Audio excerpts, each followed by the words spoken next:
अस्सलाम वालेकुम स्टूडेंट्स, उम्मीद है आप तमाम लोग खैरियत से होंगे। मेरा नाम मोहम्मद उमर खान है और आप देख रहे हैं दी लॉ चैनल। इस चैनल पर गुफ्तगू करते हैं हम लॉ, लैट, लॉ गैट और LLB 4 ईयर्स के हवाले से। तो अगर आप नए कैंडिडेट हैं, नए स्टूडेंट हैं, इस चैनल पर पहली बार तशरीफ लाएं तो इस चैनल को जरूर सब्सक्राइब करें ताकि इस तरह की मजीद अपडेटेड और लेटेस्ट वीडियोज़ आप तमाम स्टूडेंट्स के साथ बर वक्त शेयर की जा सकें। आज के इस लेक्चर में हम डिस्कस करने वाले हैं पाकिस्तान स्टडीज़ को। साल 2026 के लिए अगर आप लॉ एडमिशन टेस्ट को प्रिपेयर कर रहे हैं तो स्क्रीन पर इस वक्त उस प्ले लिस्ट का स्क्रीन शॉट आपको नजर आ रहा है जहां पर हम प्रिपरेटरी वीडियोज अपलोड कर रहे हैं। तो आप इस वीडियो सीरीज को एक्सेस कर सकते हैं। साल 2025 में अपलोड होने वाली वीडियो सीरीज भी आपको असिस्टेंस प्रोवाइड करेगी।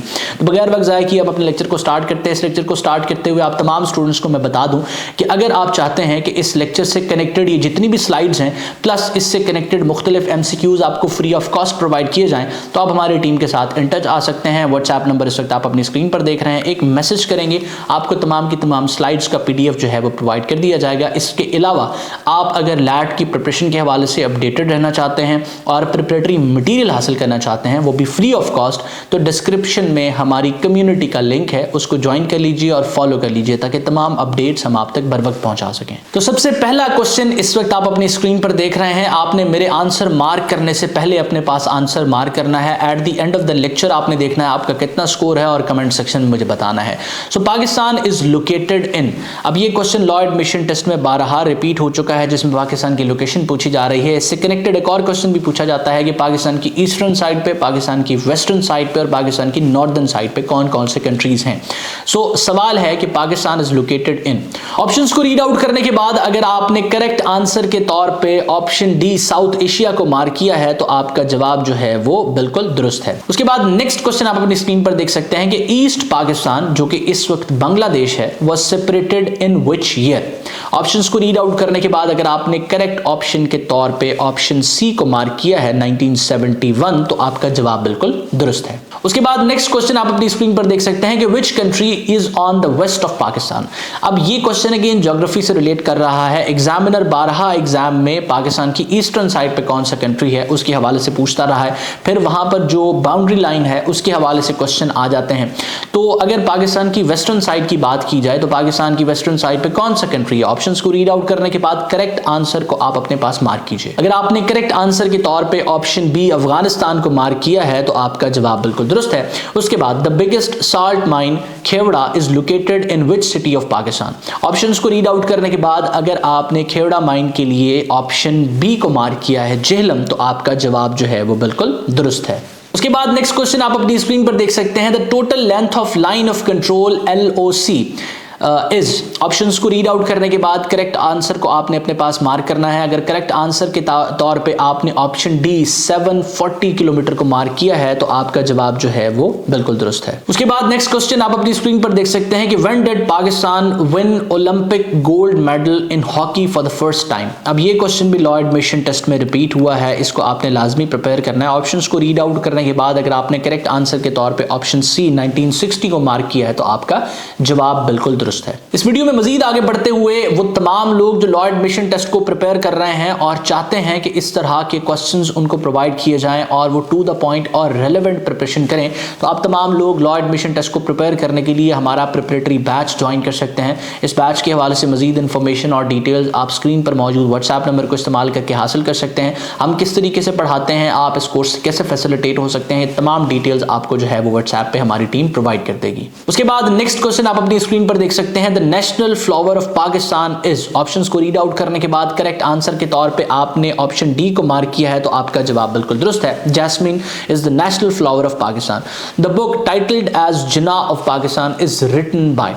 तो जिना ऑफ पाकिस्तान की जो किताब है वो किसने लिखी है। ऑप्शंस को रीड आउट करने के बाद करेक्ट आंसर के तौर पे आपने स्टैनली वॉलफर्ड को सिलेक्ट किया है ऑप्शन बी, तो आपका जवाब बिल्कुल दुरुस्त है। मुख्तलिफ किस्म की किताबों के हवाले से भी क्वेश्चंस किए जाते हैं, जिस तरीके से मोहम्मद अली जिना पर कुछ किताबें लिखी गई हैं जो फेमस हैं, जिसमें एक स्टैनली वॉलफर्ड की किताब भी है। इसके बाद पाकिस्तान अ हार्ड कंट्री के बारे में भी पूछा जाता है। इसके अलावा इफ़ आई एम असेसेंड ये किताब जो है ये किसने लिखी थी, इसके हवाले से भी आपने जो है वो देखना है। और इससे कनेक्टेड चंद और किताबें हैं जो पॉलिटिकल फिगर्स पर लिखी गई हैं या उन्होंने लिखी हैं, उस हवाले से भी सवाल पूछ लिया जाता है। उसके बाद नेक्स्ट क्वेश्चन आप देख सकते हैं कि Nandipur power plant is located in. Options को रीड आउट करें और करेक्ट आंसर आंसर को अपने पास मार्क करें। अगर आपने करेक्ट आंसर के तौर पे ऑप्शन बी गुजरांवाला को मार्क किया है तो आपका जवाब जो है वो बिल्कुल दुरुस्त है। उसके बाद who got the title of father of education in Muslims of सब कॉन्टिनेंट, तो फादर ऑफ एजुकेशन का टाइटल जो है वो सब कॉन्टिनेंट के मुसलमानों में से किसको दिया गया था। ऑप्शंस को रीड आउट करने के बाद करेक्ट आंसर को आपने अपने पास मार्क करना है। अगर आपने करेक्ट आंसर के तौर पे option C sir Syed Ahmed Khan को मार्क किया है तो आपका जवाब बिल्कुल दुरुस्त है। इसके अलावा सर सैयद अहमद खान से कनेक्टेड एक फेमस क्वेश्चन है कि Risala Asbab Baghawat Hind the reason of revolt, ये जो है वो किसने लिखा है, तो ये भी सर सैयद अहमद खान ने लिखा है। इसके हवाले से भी आपको पता होना चाहिए। उसके बाद नेक्स्ट क्वेश्चन आप अपनी स्क्रीन पर देख सकते हैं कि to pass an ordinary law what type of majority is needed in the national assembly of Pakistan, किसी भी कानून को पास करने के लिए नेशनल असेंबली में आपको कितनी मेजॉरिटी जो है वो दरकार है। ऑप्शंस को रीड आउट करने के बाद अगर आपने करेक्ट आंसर के तौर पे ऑप्शन बी को मार्क किया है तो आपका जवाब जो है वो बिल्कुल दुरुस्त है। सिंपल मेजॉरिटी आपको रिक्वायर्ड होती है, सिंपल मेजॉरिटी। उसके बाद नेक्स्ट क्वेश्चन आप अपनी स्क्रीन पर देख सकते हैं कि according to 1956 constitution what were declared as the national languages of Pakistan, तो 1956 का जो आइन था इसमें दो जबानों को नेशनल लैंग्वेजेस के तौर पे जो है वो रखा गया था, उर्दू और बंगाली। उसके बाद नेक्स्ट क्वेश्चन आप अपनी स्क्रीन पर देख सकते हैं कि what is the constitutional tenure of national assembly of Pakistan, so Pakistan की जो नेशनल असेंबली है ये कितनी मुद्दत के लिए होती है, ये तमाम स्टूडेंट्स जानते होंगे, लेकिन ऑप्शंस को रीड आउट करने के बाद अगर आपने करेक्ट आंसर के तौर पे ऑप्शन बी 5 इयर्स को मार्क किया तो आपका जवाब बिल्कुल दुरुस्त है। उसके बाद नेक्स्ट क्वेश्चन आप अपनी स्क्रीन पर देख सकते हैं the area located between river Jhelum and river Chenab is called. Options को रीड आउट करने के बाद अगर आपने करेक्ट आंसर के तौर पे ऑप्शन बी छाछ दोआब को मार्क किया है तो आपका जवाब बिल्कुल दुरुस्त है। उसके बाद नेक्स्ट क्वेश्चन आप अपनी स्क्रीन पर देख सकते हैं कि who received the title of कायदे मिल्लत, कायदे मिल्लत का जो खिताब है किसको दिया गया था। ऑप्शंस को रीड आउट करने के बाद अगर आपने करेक्ट आंसर के तौर पे ऑप्शन बी लियाकत अली खान को मार्क किया है तो आपका जवाब बिल्कुल दुरुस्त है। नेक्स्ट क्वेश्चन आप देख सकते हैं कि in which year did Benazir Bhutto become first prime minister for the first time.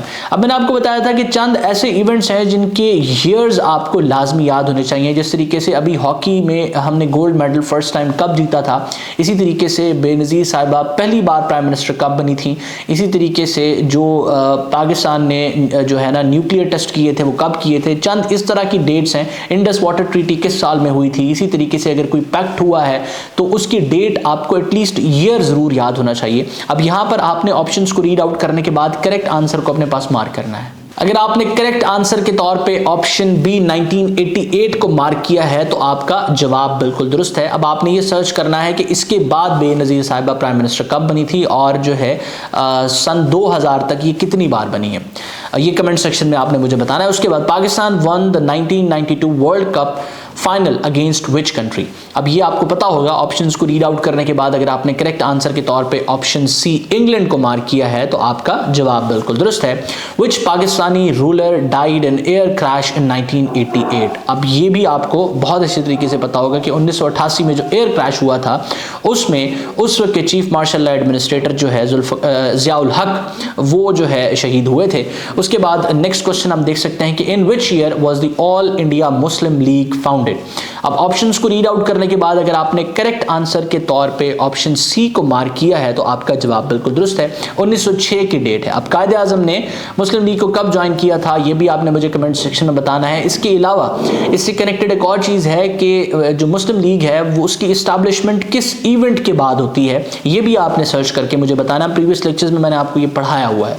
The Pakistan resolution was passed on 23 March 1940 in which city.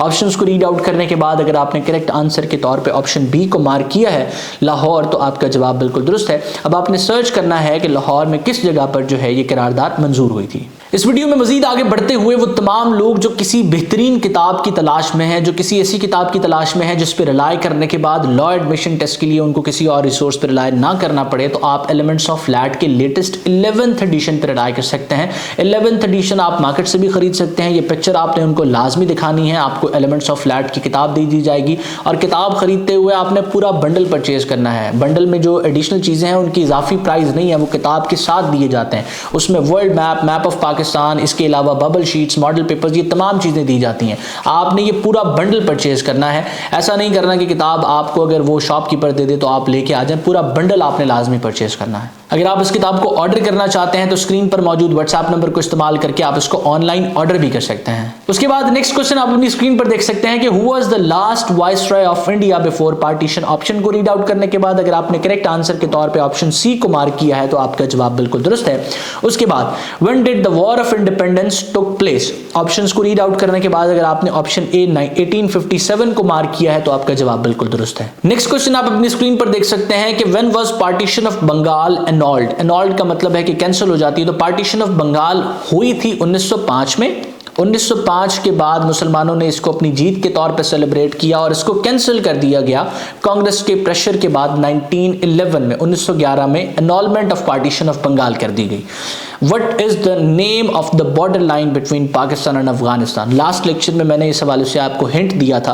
Pakistan और अफगानिस्तान के दरमियान जो बॉर्डर है उसको हम ड्यूरेंट लाइन कहते हैं, जिसकी वजह से पाकिस्तान को यूएन में अफगानिस्तान ने एज एन इंडिपेंडेंट नेशन मानने से इनकार किया था। उसके बाद नेक्स्ट क्वेश्चन आप अपनी स्क्रीन पर देख सकते हैं कि which is the highest mountain peak of Pakistan. ये एक ऐसा सवाल है जो बारहा रिपीट हुआ है और माउंटेन पीक्स और माउंटेन रेंजेस से जो है इस क्वेश्चन को लॉ एडमिशन टेस्ट में बार बार पूछा गया है, तो इसको प्रिपेयर करना है आपने लाजमी। तो लैट के हवाले से ये इंपॉर्टेंट है कि which is the highest mountain peak in Pakistan. Pakistan की हाईएस्ट जो माउंटेन पीक है वो K2 है, जिसका दूसरा नाम गॉडविन ऑस्टिन है। इसकी टोटल हाइट मैंने लास्ट लेक्चर में आपको बताई थी। अगर आप उसको याद रख चुके हैं तो आप कमेंट सेक्शन में मुझे जरूर बताएंगे। When did Pakistan become a nuclear power. Options को रीड आउट करने के बाद अगर आपने करेक्ट आंसर के तौर पे ऑप्शन ए को मार्क किया है मई 28, 1998, तो आपका जवाब बिल्कुल दुरुस्त है। उसके बाद नेक्स्ट क्वेश्चन आप अपनी स्क्रीन पर देख सकते हैं कि which city was the first capital of Pakistan. तो पाकिस्तान का पहला कैपिटल जो है वो कराची था, जिसको जो है इस्लामाबाद की तरफ शिफ्ट किया गया 1960 में। Mangla dam is constructed on which river. Options को रीड आउट करने के बाद अगर आपने ऑप्शन बी रिवर झेलम को मार्क किया है तो आपका जवाब बिल्कुल दुरुस्त है। उसके बाद नेक्स्ट क्वेश्चन आप अपनी स्क्रीन पर देख सकते हैं कि who is known as the poet of east. Options को रीड आउट करने के बाद अगर आपने करेक्ट आंसर के तौर पे ऑप्शन बी अल्लामा इकबाल को मार्क किया है तो आपका जवाब बिल्कुल दुरुस्त है। The Tashkent declaration 1966 was signed between Pakistan and. Options को रीड आउट करने के बाद अगर आपने करेक्ट आंसर के तौर पे ऑप्शन सी इंडिया को मार्क किया है तो आपका जवाब बिल्कुल दुरुस्त है। आपकी असाइनमेंट यह है कि आपने सर्च करना है कि ताशकंद डिक्लेरेशन में पाकिस्तान को किसने रिप्रेजेंट किया और इंडिया को किसने रिप्रेजेंट किया। ये आपने मुझे कमेंट सेक्शन में बताना है। अगर आप इस तरह के मजीद लेक्चर्स देखना चाहते हैं तो आपने दी लॉ चैनल को सब्सक्राइब करके बेल आइकन को क्लिक कर लेना है ताकि तमाम अपडेट्स आप तक हम बर वक्त पहुंचा सकें। इसके अलावा आपने डिस्क्रिप्शन में मौजूद स्टूडेंट कम्युनिटी के लिंक पे क्लिक करके दी लॉ चैनल को फॉलो कर लेना है ताकि व्हाट्सएप पे जैसे ही कोई लेक्चर अपलोड हो आपको फौरन अपडेट मिल जाए। इसके अलावा प्रिपरेटरी मटेरियल भी आपके साथ वक्तन फवक्तन शेयर किया जाता रहे। मैं उम्मीद करता हूँ ये लेक्चर आपके लिए हेल्पफुल है। आपने बहुत सारा ख्याल रखिएगा। दुआ मुझे और मेरी टीम को जरूर याद रखिएगा। अल्लाह हाफिज़।